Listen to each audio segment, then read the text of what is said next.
Almost all of my subscribers most likely know what BYOND is, and the fact that Space Station 13 is the life support keeping the site alive, but for those of you who don't know, I will tell you now it is freeware that was made in some guy's backyard. His creation process included melting a box of crayons on top of a floppy disk. Then BYOND's god hollowed out a D&D book and placed his newly formed device inside. After microwaving his sandwich, it became what we know today as BYOND. Alright, let me put this in layman terms. BYOND is like the weird kid's lunch table because it may not look very enticing, but you will get sucked into the culture if you are enough of a loser. BYOND could also be described as the church dinner, where you are given free food in the form of pixel art. They even offer you membership, though they are just happy you showed up in the first place. The BYOND community sometimes treats the engine like a chop shop, since these developers steal parts from other games to put them into their own creations, and this has also happened with many Space Station servers when their code gets stolen. You could try and compare this act to sampling since they are taking from something old to make something new, but I would call this straight up biting with the way most of these BYOND pirates handled things. Nonetheless, a lot of good original content has been made using BYOND. Now, before we go any further, I just want to clarify that in this particular video I'm going to be telling personal stories about my experiences with BYOND, so this is not some video essay with a ton of research put into it.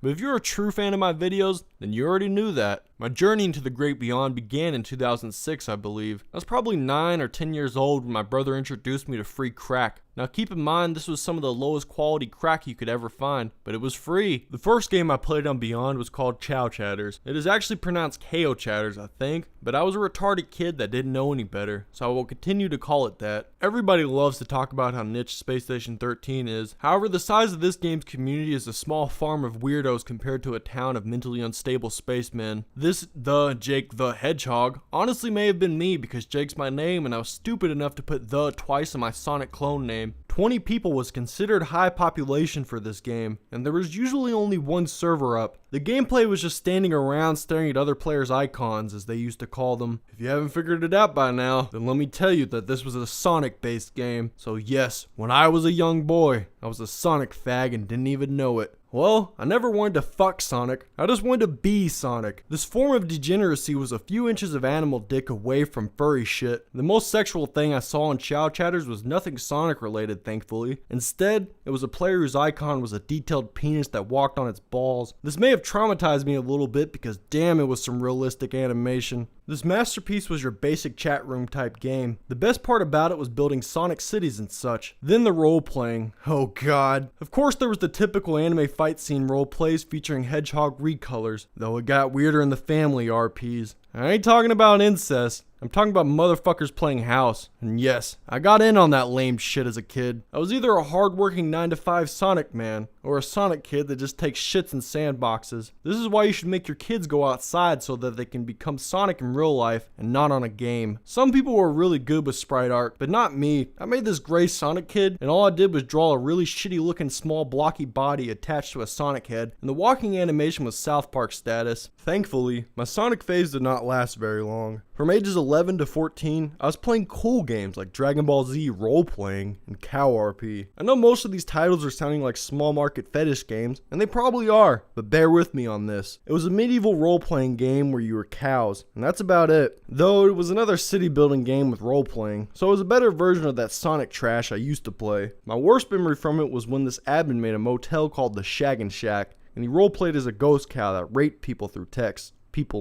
Cows, whatever. I was caught in one of these sexy scenes and the shit was getting disturbing, so I logged out, making the ghost rapist a necrophiliac. So maybe this was a fetish game and my child brain just didn't understand. I'm going to continue to talk about lexophiles and vintage porn, but first, let me try to describe the scene of my safe haven away from a normal reality. I would only play on the weekends due to the divorced parents' schedule. I'd go to my dad's nice house in this upper middle class neighborhood. There was a jacuzzi tub and a fucking TV in the bathroom, but I didn't give a shit about any of that because I had my BYOND addiction. I'd kick open the front door and then rush down to the unfinished basement, boot up my dad's overpriced Dell computer and turn on this old little TV for background noise since silence was death as a kid. And most of these early BYOND games had no sound besides the occasional clip played by a player or admin. Speaking of admins, they used to love jump scaring people with sounds and pictures that would take up your entire screen. My youthful fears of a silent death would be laid to rest after playing enough Space Station 13 with the sound not working. It's a little strange to me that Space Station 13 is older than that Sonic form with a little bit of coding that I spoke about earlier. However, my first memory of SS13 is a weird one, and I've talked about it many times while streaming. It was around the same time when I first discovered Beyond. I remember seeing the game on Beyond with no players, just one empty server. I connected, and I was a naked bald guy stuck in a room, so I don't know if the game was in such an early stage that it was unplayable, or I was too dumb to figure it out. I'll get back to how I got into SS13 eventually, but it was a couple years after that experience.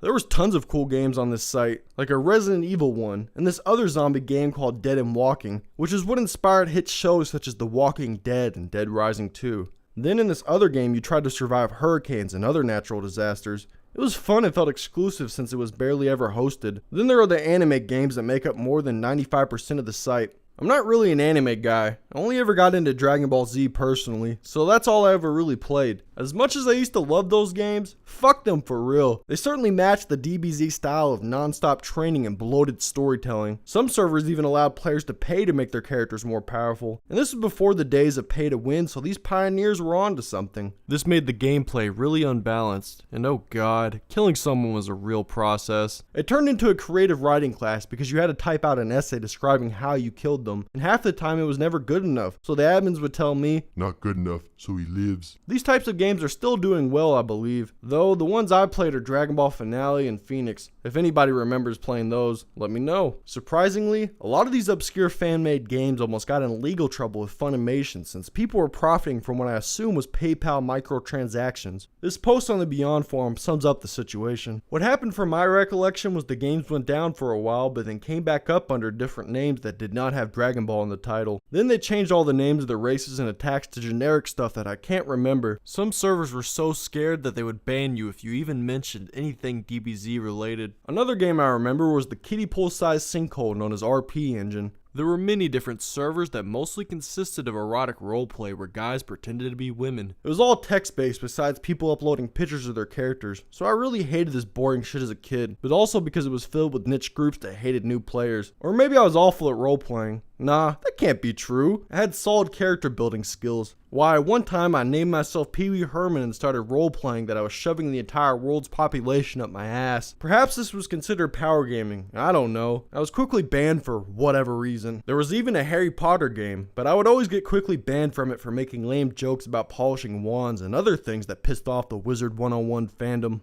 Later on, when it was 2009, 2010, I was probably 14, and this was post the gargoyle weapons era. I was playing Xbox Live more than I was on Beyond. However, that changed whenever my friend Jordan kept talking about Space Station 13, so he got me to start playing with him on a server called Liberty Station, where he was an all-seeing mighty admin. I used names such as Felipe Diaz and Jamal Huffington. I remember other servers such as Face Punch Station and Goon in its early days. Me and Jordan also got banned off of NoX for going on a Metacom killing spree. I found the forum in which I tried to get it appealed and made a video on it a while back. I played Space Station 13 off and on for years, and after seeing Oni's video I was inspired to tell a story from one of my own rounds. I've been playing for a decade and I still mainly just play the easy service jobs. You all know I don't have the insane mental capacity to read the wiki for each and every job. I'd rather just smash other people's heads open with bottles, baseball bats, and toolboxes. Maybe I should talk about some of the newer Beyond games such as Spires of Agartha. Dang, this looks decent considering the circumstances. My character is a dead meme, but that still makes you a target for unfair treatment, such as this type of slander that was probably not even directed at me. Oh yes, just like the good old days, getting banned for no reason. I actually don't know if I was banned for saying motherfucker, being a fake boat bomber, or memeing.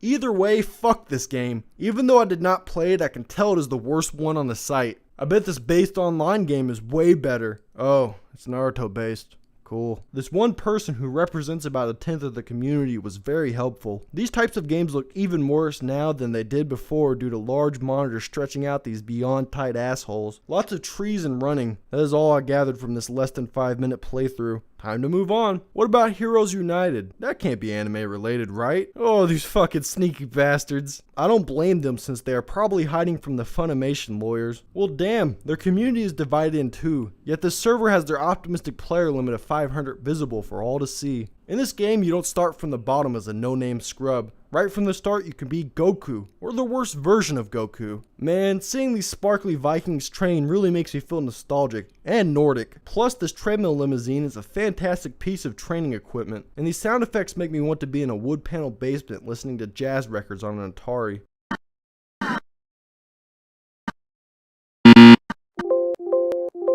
Overall, this is the best game on the site, even better than Space Station 13. As I already briefly mentioned, almost all Beyond communities have the Circle Jerk group of admins and their player buddies that do whatever they want. Nothing has changed. A lot of Space Station 13 servers can be like this too. Though it is still one of my favorite games, which is why I can always go back to it and have fun. On the other hand, Beyond is a special tumor in my brain that will be with me forever. Even after my death, I will still be typing out asterisk, Lazing Coffin asterisk. I wish I could take the thousands of hours I wasted playing Beyond and replace it with something productive, such as learning a skill or trade. I could have been cutting wood for Christ's sakes, because being an underage lumberjack would have been a much better life choice than what I chose to do. You know, hundreds of years ago, this wouldn't have been a problem. Being addicted to gaming? That didn't even exist. You'd have to get addicted to reading, and that's good for you. Addicted to eating? You better be rich or a hunter. Addicted to sex? As long as you were a man, then it was free game back then. Addicted to rambling? Then end the fucking video.